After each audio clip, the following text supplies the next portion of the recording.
what if you could teach your brain not to choke? What we do is we have these students come in and they do a block of math problems.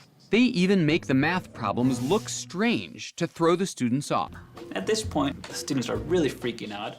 But to really make it a very, very stressful environment, we bring out a video camera and we put it right next to them.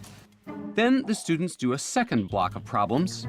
And it works. Most people, when they're in our stressful situations, really do feel pressure to perform at a high level. And as it happens, lots of people choke under that pressure.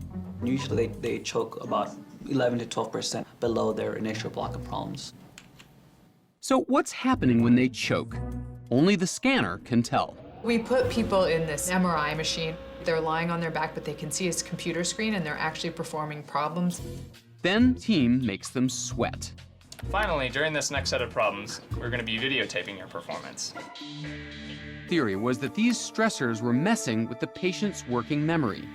Working memory is your mental scratch pad that essentially allows you to work with whatever information is held in consciousness. And it involves the prefrontal cortex, which is part of the frontal lobe just above our eyes. Based on activities she saw in the scans of her stressed out subjects, Sion can infer communication between the prefrontal cortex and the emotional centers of the brain, like the amygdala. And when the emotional centers are overactive, they can prevent clear thinking. In these situations when people fail, these worries tend to come online and co-opt those prefrontal resources that people would otherwise use to perform well. Sion's preliminary data suggests that in a choker's brain, the emotions cause a racket big enough to interrupt working memory. But what about those lucky people who don't choke, who perform well under pressure? What's different about a non-choker's brain? It's almost as if the prefrontal cortex and those emotion centers of the brain uncouple or stop talking for a moment. For non-chokers, it's almost as though they temporarily put the conversation between these two parts of the brain on hold.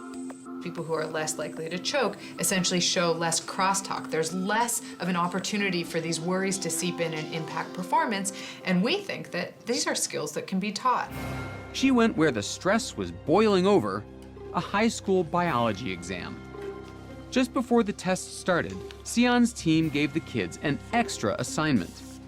We came into the classrooms and asked all the students to either write about their deepest thoughts and feelings or sit there for 10 minutes. Sion knew from other studies that depressed patients who wrote down their emotions in a journal could break the cycle of negative thinking. But would it work for anxious test takers?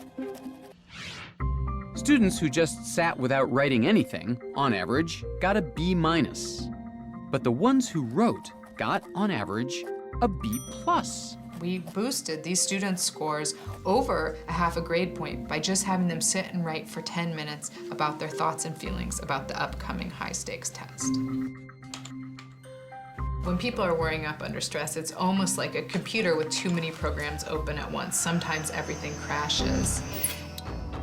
And by writing down some of those worries, you're able to offload some of those programs so you free up resources to perform at your best.